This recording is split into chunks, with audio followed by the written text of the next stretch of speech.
New York, the city that never sleeps. But beneath its neon lights and human hustle and bustle lies a hidden world, inhabited by vampires, werewolves, fairies, and sorcerers gathering in secret places. One ordinary night, 15-year-old Clary Frey and her best friend Simon decide to escape their routine and enter Pandemonium, a nightclub promising electronic music and endless fantasy. Until Clary notices something strange in the entrance line, three teenagers slip past security carrying what look like fake weapons, but are actually artifacts for hunting supernatural creatures. Driven by curiosity, Clary follows the group to a warehouse behind the club. There, peering through dusty crates, she witnesses the impossible. Jace Wayland, a feline-eyed Shadowhunter, battles an opponent who dissolves into black smoke at the slightest cut from his seraph blade. Terrified, Clary realizes she's just discovered an entire parallel universe, an ancient conflict between light and darkness unfolding right before her eyes, and in that moment, her ordinary life in Brooklyn is transformed forever. The morning after the incident at the warehouse, Clary awakens on a cold white stone bed, wrapped in unfamiliar cloths. She feels a twinge in her wrist and, lifting her arm, notices a black rune-shaped mark, a remnant of Jace Wayland's rescue. Before she can process it, the door opens and Isabel Lightwood enters, her golden whip at her hip, followed by the stern Alec. Clary tries to get up, but it's Hodge, the Clave's tutor, who appears next. "Mundanes die with great ease," he declares, before explaining that Clary was brought there for her own safety. As she meets Hodge's critical gaze, Isabel reveals that demon poison had coursed through her veins, a mortal danger for someone without protective runes. Alec explains almost impatiently that every Shadowhunter is born from an ancient pact. The Clave is the council that governs demon slayers, and the Covenant is the treaty that maintains peace between Shadowhunters and the creatures of the Downworld. Clary, dazed, listens as Hodge discloses that the treaty must be renewed every 15 years, but Valentine Morgenstern, the Clave's former hero, and Jace's father, broke the oath, forming the Renegades and seeking to purify the world through extermination. Then Jace reappears, handing her a luminous cylinder, your stele. It's used to hide your aura from demons. With no alternative, Clary accepts the artifact and feels power flowing through her veins. In that moment, she understands there's no turning back. She's been officially invited to join the world of Shadowhunters.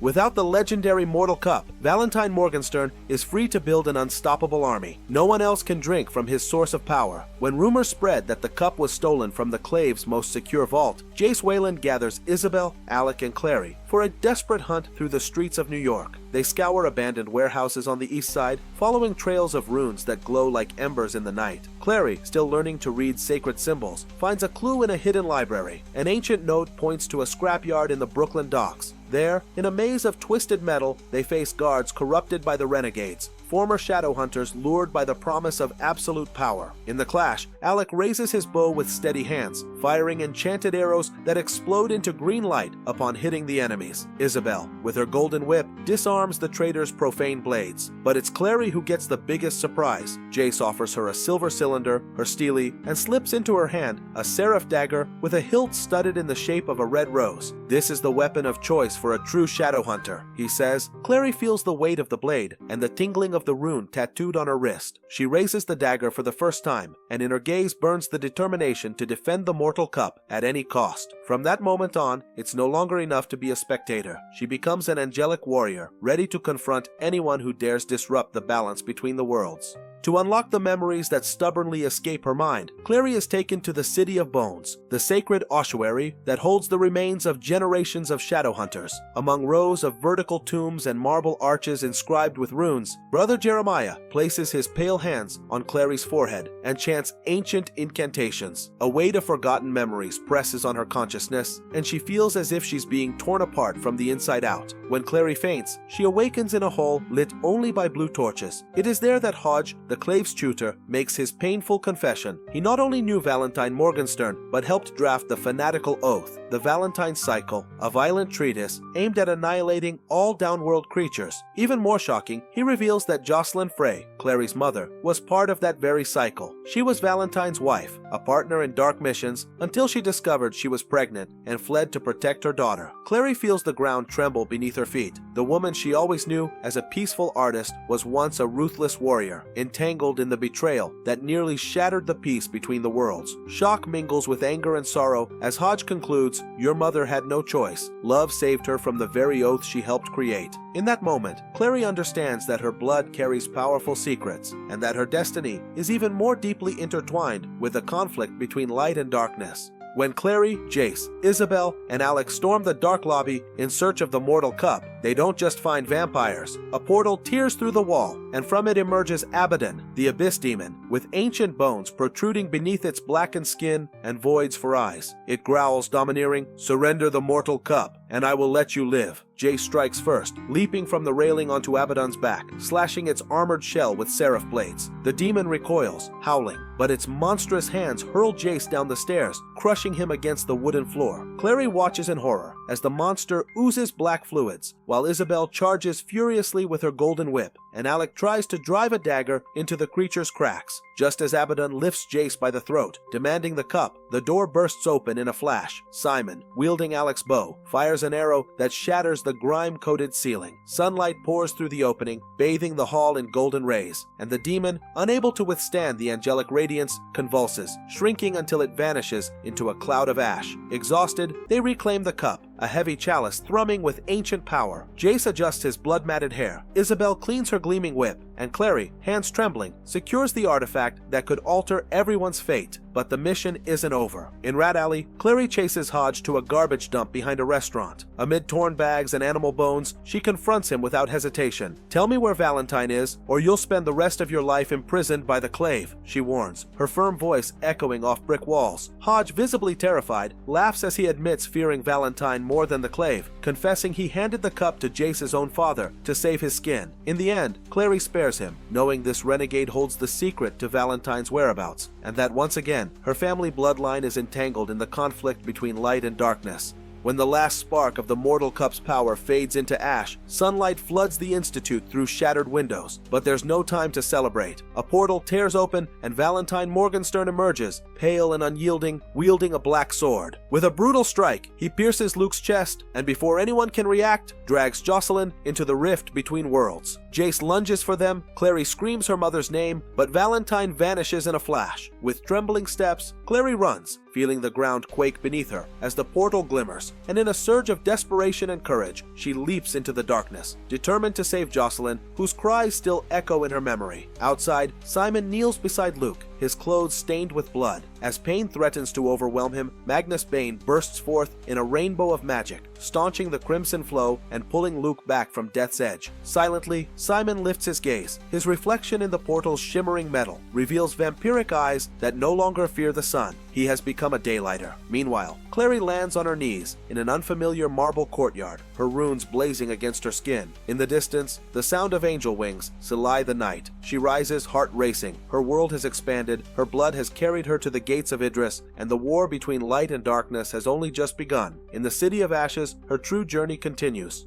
And so we wrap up our deep dive into City of Bones, unraveling shadowy alleys, epic battles, and the ancient power of runes. If you enjoyed this adventure, drop a like. It really helps the channel. Tell us in the comments which moment surprised you the most. Was it the first glimpse of Shadowhunters at Pandemonium, the revelation of family secrets, or the showdown with Abaddon? Don't forget to subscribe and hit the bell so you don't miss next week's video, where we'll explore City of Ashes and uncover how far Clary and Jace will be pulled by the shadows of the past. Share this video with friends who love urban fantasy, and tag someone you'd want to see taming underwater bikes and battling even greater demons. Thank you so much for watching. At Sabadoria de Alfred, every story is a gateway to new worlds, and you're our guest of honor. Until next time, remember, the runes are active, the blades are sharp, and the darkness never sleeps. Bye.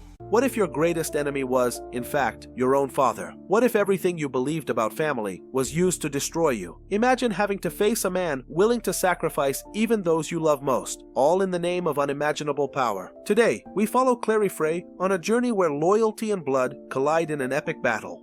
Welcome to Alfred's Wisdom. Here, every page turns into an adventure, reviews, critiques, and all the literary wisdom you need. In today's video, we'll dive into City of Ashes, the thrilling second book of Cassandra Clare's The Mortal Instruments series. Get ready to uncover secrets hidden in Manhattan's shadowy tunnels, face betrayals that cut deeper than any blade, and join epic battles that will decide the fate of entire worlds. Adjust your steelie, sharpen your senses, and come with me on this journey filled with magic, emotion, and surprises in every chapter. In City of Ashes, Clary Frey returns to the Shadowhunter Institute and finds a world on the brink of collapse. Her friend Jace is on the edge of physical and emotional breakdown. pushed there by Valentine's cruel manipulations. Valentine, yes, Jace's biological father, has devised a sinister plan to gather lost angelic artifacts and corrupt them into demonic weapons. With these dark relics, he aims to subjugate vampires, werewolves, fairies, and even warlocks, becoming the supreme dictator of the Shadow World. Now, Clary and her allies, Alec, Isabel, Magnus Bane, and even the fairy courts, must unite before this army of darkness conquers not just New York, but the very balance between worlds. Jace struggles to recover at the Institute, every movement costing him pain, each breath a reminder of the lingering effects of Valentine's last attack. Clary, meanwhile, battles despair, not knowing where her mother Jocelyn is trapped in this endless magical slumber. Venturing into Manhattan's dark tunnels, Alec and Isabel feel the weight of the Hunter's Moon mission, their blades clashing against the scales of a demonic Dragonidae in a fight that will test both their Shadowhunter skills and their unbreakable sibling bond. Back at the Institute, the arrival of Inquisitor Sophie Collins chills the air. Her accusatory gaze falls on Jace, now threatened with imprisonment. It's Magnus Bane who breaks the siege, using his magic to whisk Jace to safety. As political intrigue escalates, Clary and Simon scour ancient libraries, turning dusty pages of forgotten tomes. Every passage holds a potential clue to the spell that might awaken Jocelyn from her coma. The true urgency is revealed in Sins of the Fathers. We learn Valentine has already sacrificed vampires, werewolves, and even fairies to corrupt 3 angelic artifacts. With his power growing with each blood spilled, only one sacred relic remains, and time is running out for Clary's team. Passing through Renwick's imposing golden gates, Clary feels the weight of contempt closing in on her. The seelie fairies refuse to offer help and mock her plea, reminding her that no favors are granted in the face of such grave offense. Driven by urgency, Clary pleads, her voice trembling but determined, for access to where her mother is imprisoned, facing icy stares that threaten to shatter her hopes with every passing second. Guided by fleeting visions of shimmering sand, she finds herself before a submerged temple, its arched columns bearing ancient inscriptions. Here lies the key to opening the gates between worlds, a sinister invitation to the horrors lurking beyond the veil. With no time to lose, Clary, Jace, Alec, and Isabel storm Valentine's hidden ship in Manhattan. Every step echoes through narrow corridors where demonic traps await, walls exhaling black smoke, chains writhing like snakes, and floors giving way to hellish abysses. Amid the chaos, Jace is assaulted by visions of his father, harrowing memories forcing him to confront the emotional manipulation that has haunted him since childhood. Clary, meanwhile, struggles with the shock of her own revelation. Becoming a Shadowhunter meant relinquishing everything she knew about herself. Amid the flames consuming Valentine's hidden deck, Jace finds the strength to reclaim his seelie. He raises it high as a symbol of his renewed loyalty to Clary and the Lightwoods, vowing never again to doubt those he loves. As the intense heat threatens to consume them, Clary presses forward to the main chamber where Valentine waits with a cruel smile, the soul sword pulsating in his hand. Each of Clary's steps echoes with the weight of her destiny, to prevent the last artifact from being corrupted. In a moment of silence before the storm, she extends her bloodied hand, remembering every sacrifice that brought her here. Drop by drop of her own blood, she seals the sacred blade, breaking the bond that would turn it into a demonic weapon while simultaneously awakening her mother from her comatose prison. Jocelyn's scream, filled with both relief and pain, reverberates through the burning corridors, announcing love's triumph over tyranny. Without hesitation, Jace, Alec, Isabel, and Magnus combine their powers in a single burst of light, destroying the infernal weapons once and for all, and trapping Valentine in a whirlwind of ashes that reduces him to nothing. In the battle's aftermath, the crackling fire gives way to a silence heavy with hope. The Shadow World has been saved, but in this moment of victory, they all know the peace they've won will always be fragile. Clary awakens among the flowers in Simon's garden, her body weary, but her soul renewed by victory. The morning sun illuminates familiar faces, a reminder that peace, though restored, remains as delicate as the petals surrounding her. For now, the mundane and supernatural worlds find a fragile balance, and every breath carries both the promise and the caution of a new dawn.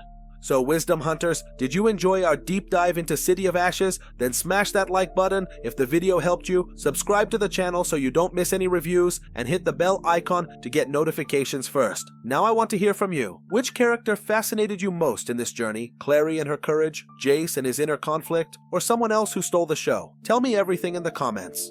See you in the next video with more secrets, critiques, and literary world curiosities. Until then, Wisdom Hunters, welcome to Alfred's Wisdom, where today we explore City of Glass, the third volume in Cassandra Clare's The Mortal Instruments series. In the video, the narrator invites the audience to embark on an adventure filled with action, mystery, and supernatural twists. promising to reveal how Clary Frey and her allies face deadly dangers to save Jocelyn and protect the fate of the Shadowhunters. It all begins at the New York Institute, just before dawn. The pale light flooding the hall reveals ancient runes carved into the stone walls, and it's there that Clary Frey, hands trembling, grips her dagger as she watches the runic portals glow in blue and silver. Each symbol pulses in sync with her racing heart, mirroring her fear of losing her mother and her determination to save her. Jace Herondale, clad in full armor, walks with measured steps, torn between his duty to protect the Institute and the fear that his bond with Clary will lead to his downfall. On the periphery of this inner conflict, Magnus Bane, the enchanting warlock, stands near the portal, his silent presence heightening the tension in the air. Clary takes a deep breath, inhaling the metallic scent of concentrated magic as the deadly mist, the lethal bruma, begins to creep across the floor. The moment demands unity. Clary and Jace's eyes meet, hearts and wills aligned, ready to break through any barrier and confront Valentine Morgenstern, the most feared Shadowhunter of all time. Suddenly, a cavernous howl shatters the silence as the bruma floods the hall, turning former defenders into monstrous Forsaken. Shadowhunters who once fought beside Clary now advance with hollow eyes and razor-sharp claws, their blades stained with silver and steel. Amid the chaos, Jace strikes with furious blows, each thrust a cry against the corruption that consumed his brethren. Alec Lightwood fires enchanted arrows that explode in icy sparks, while Isabel delivers graceful, deadly strikes with her seraph whip.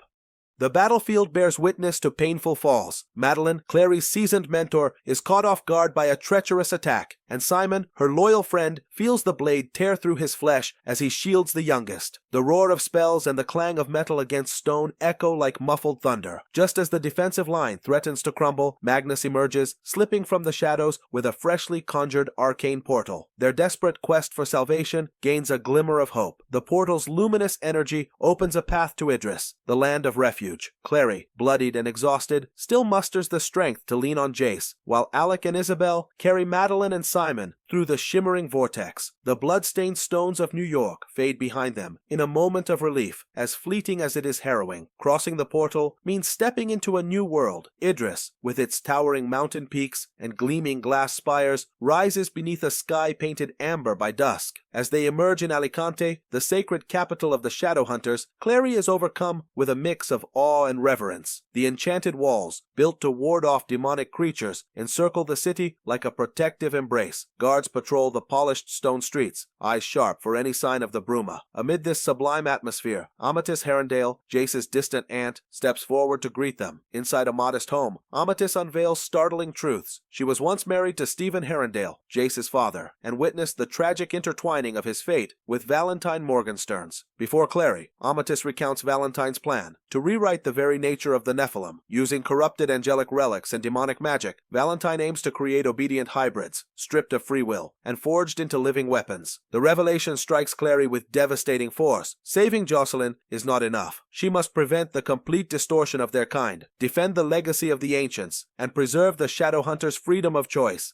Guided by fearful hope, Clary sets off to find her mother. In a secluded room hidden behind ancient bookshelves, she finally discovers her, Jocelyn, awakening from an induced coma. Spellbooks with worn-out covers and potion vials line time-worn tables. Weak but resolute, Jocelyn reveals secrets that change everything. She was Valentine's wife and the mother of Jonathan Christopher, now known as Sebastian. The realization that her brother was conceived as a demonic experiment sends Clary's heart racing. Jocelyn explains how, fearing for Clary's future and revolted by Valentine's plans, she drank a potion crafted by Magnus that plunged her into a deep slumber. Pregnant with Clary, she abandoned everything to protect her daughter, hiding away with a secret she'd only unveil when the time was right. Clary listens in disbelief, weighed down by the enormity of such sacrifice and a truth that redefines her very identity. Meanwhile, in the Clave's Grand Hall, counselors gather for a heated debate. Statues of angels in white stone seem to watch their every move, and stained glass windows cast the room in a kaleidoscope of muted light. Institute leaders argue whether to resist Valentine's advance or surrender to fear of annihilation. The tension explodes when an arcane projection reveals the villain's calm face, accusing the Clave of hypocrisy and declaring the start of his ritual of ascension. At the height of the shock, Sebastian, once trusted as an ally, commits a silent betrayal. He steals the mortal cup and angelic artifacts from guarded chambers, delivering them straight to Valentine. Chaos erupts in the assembly, trust shatters, and the threat shifts from possibility to something imminent and tangible. Soon after, the deep boom of war drums echoes through the halls of Alicante, heralding the dark sacrifice to be consummated beneath the crystal arches of the Hall of Angels. Francis Spade, under Valentine's influence, summons the mortal broom within a circle of blazing candles. Shadows dance along the walls as the mist creeps toward the Shadowhunters' feet, twisting them into mute, obedient thralls of demonic power. Time screams for action, and Clary, driven by faith and creativity, uncovers ancient tunnels beneath the city. With a stroke of pure intent, she draws a new rune, one that disrupts the ritual and shatters the corrupt magic. The mortal cup is reclaimed, the spell collapses, and the broom dissipates, consuming Francis in a fatal twist of irony. Clary's daring proves that courage and ingenuity can overcome even the darkest forces. Meanwhile, in the damp tunnels below Alicante, Jace and Sebastian wage the war's most visceral duel. Torchlight barely pierces the gloom, and the scent of whetstone mingles with the metallic tang of blood. Sebastian seeks to break Jace with emotional torment, taunting him about the bond they once shared. But Jace, wounded yet unyielding, stands firm, anchored by loyalty to his friends and the love he bears for Clary. In a daring strike, Jace targets not Sebastian's body, but the amulet fueling the mortal broom. Shattering it, he collapses the ritual, draining Sebastian's power. The sound of the artifact breaking echoes like a muffled thunderclap through the tunnels, and the villain falls defeated, his eyes finally flickering with a glimmer of humanity. In the final act, Clary discovers a leather-bound journal, once owned by Valentine. As she flips through its cold pages, she uncovers the truth about Jace. He is neither Valentine's biological son nor her blood brother, but the rightful heir to the Herondale lineage. The love between Clary and Jace is no longer forbidden. No shared blood ties stand in their way. The revelation frees them from the weight of non-existent guilt, offering the chance to claim an authentic future. At last, atop the clock tower of Alicante, Clary and Jace steal a fleeting moment of peace. Bathed in moonlight, glinting off the glass spires, they exist without secrets or fear. Their kiss is not a farewell, but a vow. Together, they'll write the next chapter of their lives, unshackled from the past shadows and guided by hope, reborn from the ashes of war. And so ends this episode of Alfred's Wisdom on City of Glass, a tale of courage, sacrifice, and love that defies the mortal broom's darkness, leaving the audience with an invitation to like, subscribe, and hit the bell icon for more literary adventures. 6 weeks after the events of City of Glass, the young Shadowhunters try to return to their routine amid the scars of battle. Clary Frey remains devastated by Jace Herondale's apparent death, while her mother Jocelyn has just gotten engaged to Luke Garraway, signs that even once divided allies are seeking new beginnings. In New York, Jace has temporarily taken on the role of Clary's trainer, but he carries an inner burden. He suffers from nightmares involving hurting Clary, which makes him avoid her. Clary's mother, Jocelyn, also lives in tension. She struggles to accept Jace as a potential son-in-law because he painfully reminds her of the evil Valentine. Meanwhile, other changes unfold quietly. Simon Lewis, Clary's loyal friend, is about to face his own transformation, while a vampire from the past, Camille Belcourt, pushes new schemes within vampire society. Simon tries to adjust to his new reality as a daylighter. He receives an offer from Camille Belcourt, an ancient and influential vampire who claims to have been usurped by Rafael Santiago, promising to help him secure his place in vampire society if he allies with her. Back home, Simon notices his mother's growing concern about his strange behavior. Although Magnus Bane erased her memories of his absence in Idris, her maternal suspicions persist. The mark of Cain branded on Simon since his transformation proves to be a deadly weapon against threats. When two hooded assailants attack him on the street, the mark activates and turns one of their bodies into nothing but salt, causing the other to flee in terror. These apocalyptic events, combined with his increasing bloodthirst, leave Simon torn between his supernatural instincts and his remaining humanity. For support, he relies on unexpected allies like the werewolf Jordan Kyle, the newest member of his band, who helps him control his hunger as he adapts to life as a vampire. Isolated, Simon moves into Jordan Kyle's apartment, who now acts as his protector. However, the obsession of a devoted fan worsens his struggles. During a concert, Maureen, the band's only loyal fan, approaches for a photo, and Simon, weakened by bloodthirst, ends up biting her before Jordan restrains him. The incident leaves everyone in shock. The next day, Simon receives an anonymous call, claiming his girlfriend has been taken hostage. He, Clary, Isabel, and Maya rush to the given location, only to discover it was Maureen. Since Simon doesn't show up to rescue her, Maureen is indeed kidnapped and killed, plunging Simon into guilt and despair. Meanwhile, Clary continues her Shadowhunter training. Jace Herondale struggles to contain the secret of his nightmares. He confesses to Clary that he's been having terrifying dreams of killing or stabbing her. Unable to handle this unfounded guilt, Jace becomes withdrawn and distant, leaving Clary confused and distressed. On another front, Clary and Isabel face a demonic creature together. In an ancient temple, the Church of Talto, they defeat a Hydric demon, proving that even after the war, Clary confronts supernatural dangers with courage. The battle leaves Clary scarred, but also strengthens her resolve. Later at the Institute, Jace and Clary share an intimate moment. He kisses her passionately, but, disturbed by his nightmares, accidentally cuts Clary with a knife. Devastated by what happened, Jace finally admits that the visions were the reason for his distance. Concerned for him, Clary offers help and suggests taking him to the legendary City of Bones to seek a cure. Clary leads Jace to the City of Bones, where the Silent Brothers assess the young Shadowhunter. They explain that Jace's nightmares have a supernatural cause. When he was brought back to life by the angel Raziel, the childhood protection ritual wasn't repeated, leaving him open to darker forces. Jace agrees to remain under observation in a cell for one night, and Clary promises to come back later. In the hush of that sacred sanctuary, Jace dreams that Max, in truth, the entity Lilith in disguise, appears in Idris and hints that a drastic measure could free him from the darkness. Unaware of the true cost, Jace goes along with this suggestion, and in that moment, Lilith's magic leaves a mystic emblem on his chest, binding him to her power. Instead of finding relief, Jace ends up under Lilith's influence.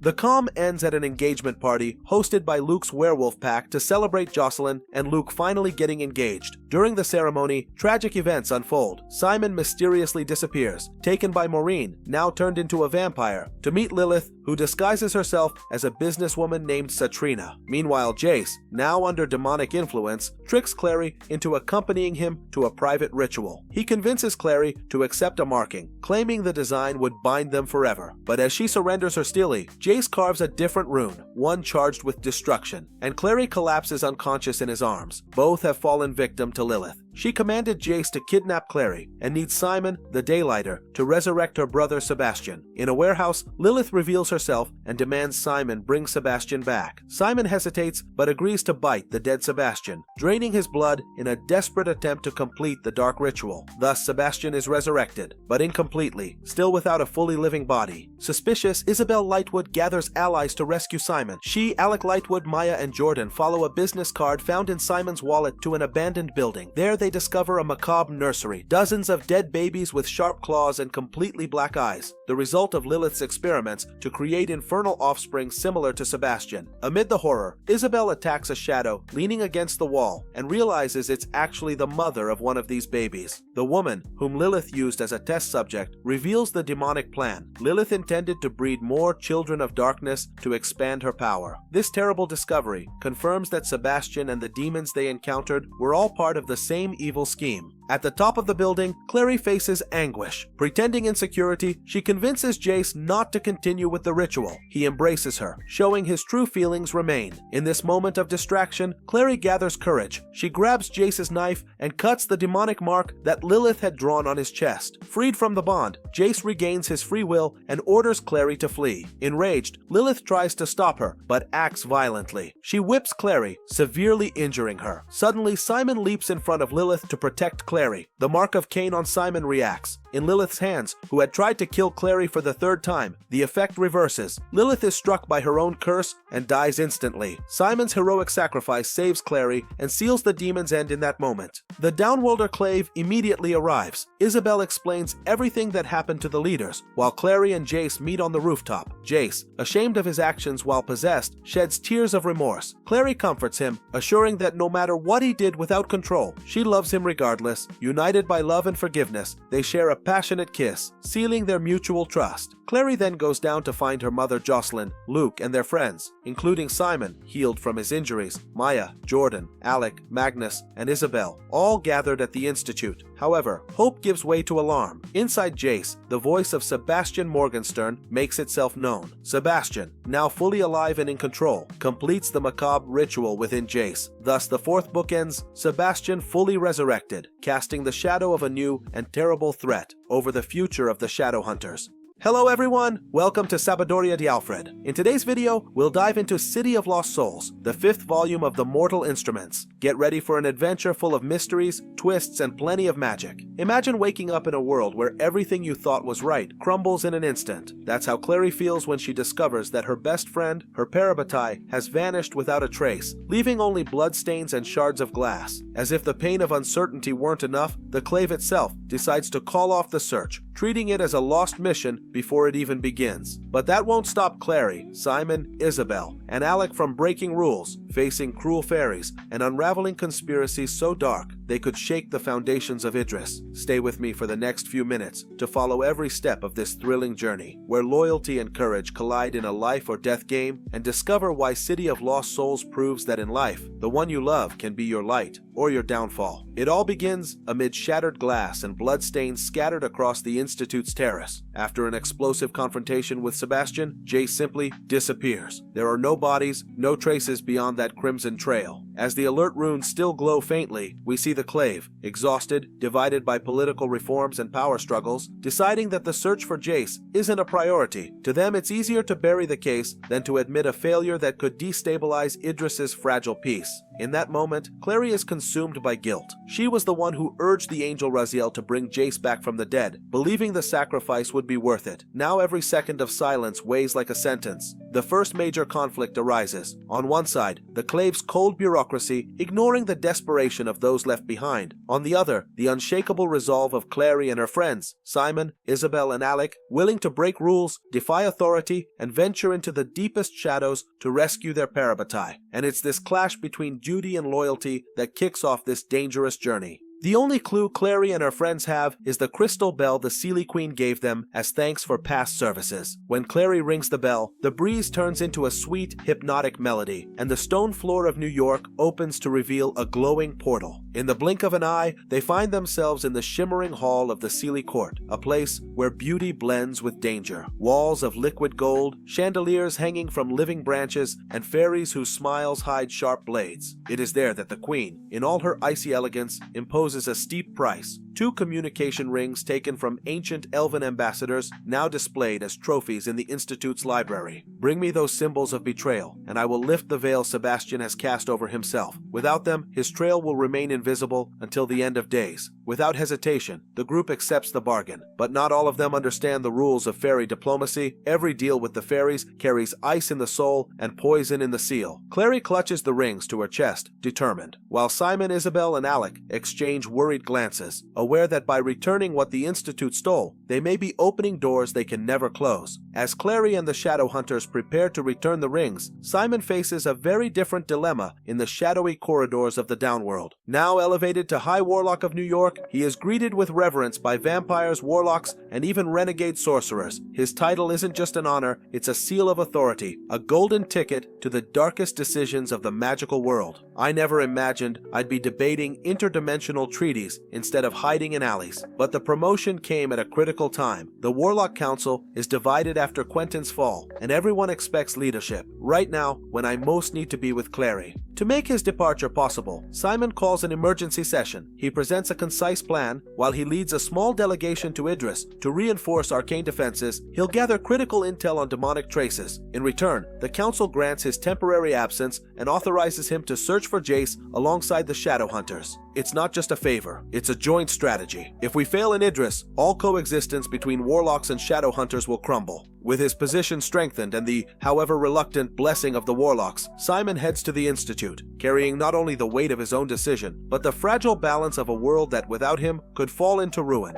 To retrieve the magical rings, Clary, Simon, Isabel, and Alec devise an audacious ruse. They pretend to be an inspection team sent by the clave. The torches in the hallway cast long shadows on the stone walls as they cross the main hall. Isabel takes on the role of lead inspector, her calm but firm voice echoing between the columns. She strolls around the shelf where the rings are displayed, distracting Hodge with questions about the security system. Meanwhile, Alec and Simon slip through the library. Alec whispers the correct runes to break the glass seal, and Simon, his heart pounding, carefully lifts the rings from the display case with an archer's precision. Clary, wielding her seelie, traces the rune-covered walls, erasing them one by one. Each vanishing symbol reduces the Institute's magical alert system to a distant hum. but the plan nearly collapses when footsteps echo in the hallway. Jocelyn and Maurice return unexpectedly. Clary's heart races. One misstep and hours of effort would be lost. Between anxious glances and held breaths, the group braces themselves, ready to improvise at the first sign of alarm. When returning the rings to the seelie court, Clary rings the bell for the third time, and in a flash of cold light, they are ripped from New York and hurled into the heart of Lys. This place, once Lilith's sanctuary, now pulses with the dark energy of Jonathan Morgenstern. Walls of blackened marble line labyrinthine corridors where blood-red torches illuminate sacrificial altars, small bodies of orphaned demons piled like offerings to Sebastian's power. At the center of the main hall stands the crystal sarcophagus where Jace, pale and motionless, rests on a bed of bloody runes. His body emits a fragile glow, like a mirror about to shatter, providing Sebastian with the energy needed to spread his army of shadows across the world of the living. There is no sound but the drip of scarlet liquid flowing through channels carved into the floor. Each drop echoes like a beating heart, but no one is alive to hear it. As Simon watches stunned, the currents of demonic light rising from the bodies, Isabel positions herself beside Alec and Clary, sharing a look that blends horror and determination. They know that to rescue Jace, they must cross this eternal mist, face spectral guardians, and break the seal imprisoning their parabatai without losing their sanity in the process.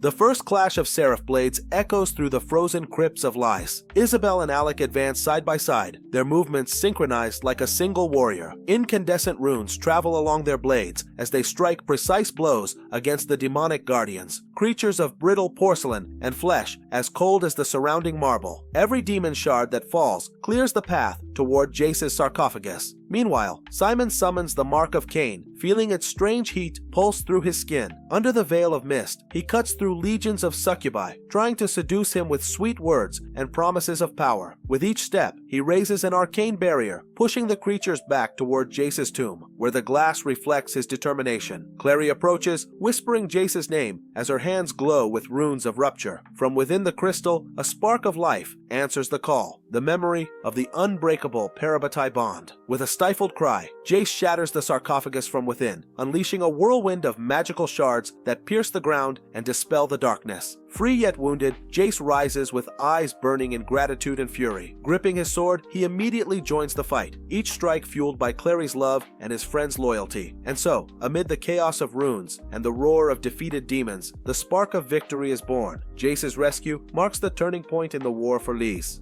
In the height of chaos, Alec finds himself face to face with Sebastian. The air vibrates around them as each blade clashes, sparks of dark light and pure cutting energy exploding with every strike. Alec keeps his face tense, knowing he's not just fighting a demon, but also confronting shared blood and the choices that turned Jonathan Morgenstern into the monster Sebastian became. Clary, trembling between fear and determination, reaches out, crying with all her voice, "Jonathan, remember who you were, before hatred took your heart." But the words are swallowed by the roar of demonic power. In a moment of twisted fury, Sebastian parries Alec's strike and hurls his rune of darkness at Jocelyn. The shadow envelops her body and she falls, wounded, under the dim light of the hall. Without thinking, Clary throws herself between the cutting runes, shielding her mother. Her body deflects the hellish blade, and Clary's scream echoes like thunder through Lys's walls. Then, from the shadows, Jacob emerges with the fierce howl of werewolves. His cry shatters the icy air, making Sebastian stagger. In one decisive motion, Jacob shackles Jonathan with raw silver chains, ending his reign of terror. Jace, exhausted but steady, runs to Jocelyn and lifts her in his arms. Each step leaves trails of shimmering runes on the ground. With Jocelyn secured against his chest, he crosses the portal back to safety, leaving behind the ravaged crypts, but carrying the flame of hope. And in this moment of silence, we understand the true price of loyalty. The sacrifice of those we love may push us to the brink, but it's there we find the strength to endure. Back in the bustle of New York, the city lights seem brighter, but for Simon, every glimmer carries the echo of the shadows he faced. Resuming his role as High Warlock, he holds meetings at dawn, his voice steady, but his eyes betraying the weight of the sacrifices he witnessed. Every spell he casts now carries renewed determination to protect the supernatural world from threats few dare to see. At the Institute, Clary and Jace walk together under blossoming trees. Their laughter, once carefree, now holds heralds the depth of those who have survived darkness. Between whispers, they promise never to abandon each other, for they know that when the Parabatai bond is tested to its limit, only absolute unity can keep them standing. But peace is always fleeting. In Idris, within a forgotten ancient crypt, a rune burns bright red, Lilith's seal, encrypted with promises of a new apocalypse. The circle of lost souls echoes in the shadows, signaling that this victory was merely the prologue to a much greater war. So folks, will our heroes be able to contain Lilith's ancient fury? Share your theories for the next volume in the comments, and don't forget to like and subscribe. Until the next journey on Wisdom of Alfred. Did you enjoy this deep dive into City of Lost Souls? Leave your like, subscribe to the channel, and hit the bell icon so you don't miss future videos with reviews and analyses of great books. Let us know in the comments which book you'd like to see next here on Wisdom of Alfred. Until next time.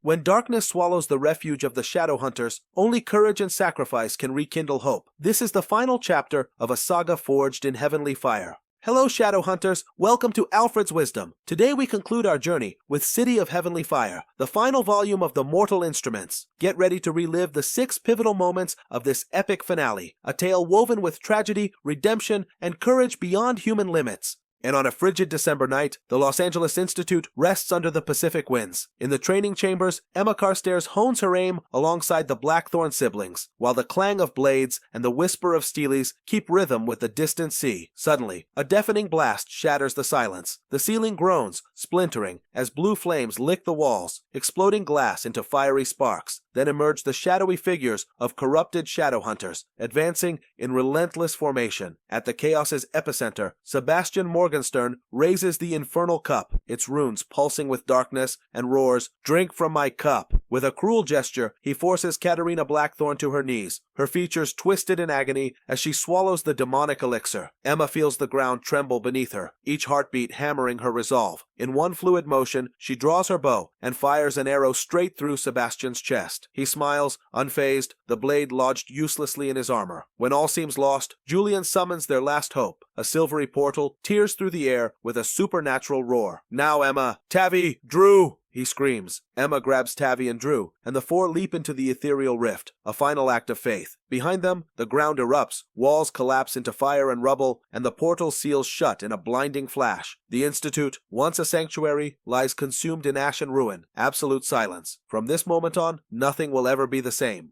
Emma and Julian emerge from the silver mist of Idris's gardens, the world blurred by dew that glitters like shards of stars. Emma raises Cortana with trembling hands, the ancient blade already stained with demon dust, while Julian kneels, his gaze hollow. Their father lies lifeless, and Mark, their brother, has been offered to the infernal cup. Under moss-covered stone arches, the gathering of survivors grows. Clary and Jace arrive on gusts of cold wind, their clothes worn from their long journey through portals. Isabel and Alec exchange a weighted silence, their eyes reflecting the fear of losing yet another family. Behind them, downworlders assemble, werewolves with bristled fur, pale vampires, and warlocks in billowing robes, their hearts heavy as they study each face. Jocelyn Frey, her features etched with pain and resolve, stands before a rough-hewn table, strewn with a map. Red and black marks pinpoint shattered institutes across the world. In a steely voice, she declares, "Only united can we prevail." In a symbolic gesture, Clary carves protective runes onto each ally's wrist. Jace lays seraph blades around the skull of a fallen demon, a war offering. The sacred weapons hum with renewed energy, glowing under Idris's moon, and every warrior raises their blade in silent oath. In this alliance forged by tragedy, Nephilim and downworlders seal their pact of courage, for only together can they face the fury of Sebastian Morgenstern.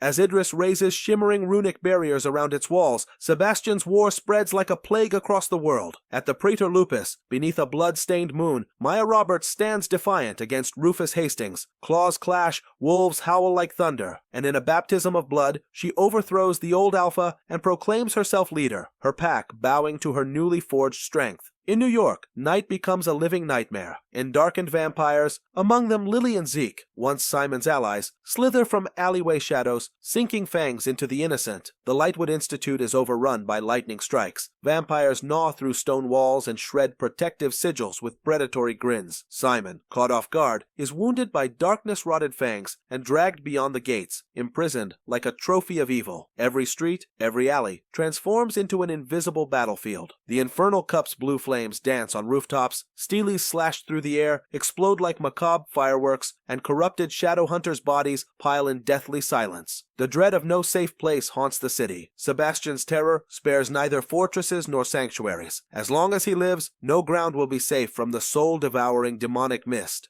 Sebastian lays his trap under the guise of a truce in Idris. Luke, Jocelyn, Magnus, and Raphael cross the conclave hall, surrendering their weapons in good faith. But in an instant, the ground trembles, runes shatter, they vanish, swallowed by a crimson portal that snaps shut with a crack of bones. The abyss consumes them, leaving only the echo of their screams. The news explodes through Alicante's conclave like gunpowder. 4 great downworld leaders are trapped in Edom, Sebastian's inverted realm where darkness reigns and the impossible becomes real. A whisper of despair winds through marble corridors. There is no conventional rescue. Clary rallies her band of desperate warriors. Jace at her side, Isabel gripping her dagger, Simon clutching runic symbols, and Alec with fists clenched in silent fury. They march through stone corridors bathed in shadow, each footstep a war drum's beat. No matter what we face inside, we go together, Clary declares, carving Cortana through the air, the blade refracting torchlight. As they cross the demonic portal, Edom unfolds, a world of black pillars burning with purple flames, blood-red clouds swirling like whirlwinds of agony. Tempting illusions seize their hearts. Clary sees herself in a flawless wedding gown before an altar of ethereal flowers. Simon beholds Isabel smiling beside him, alive and immortal. Alec at last receives Magnus's blessing, crowned in triumph. But the fantasies dissolve like mist at their touch. The ground splits, revealing demonic serpents writhing between them, and endarkened warriors rise from shadows, blades trembling with bloodlust.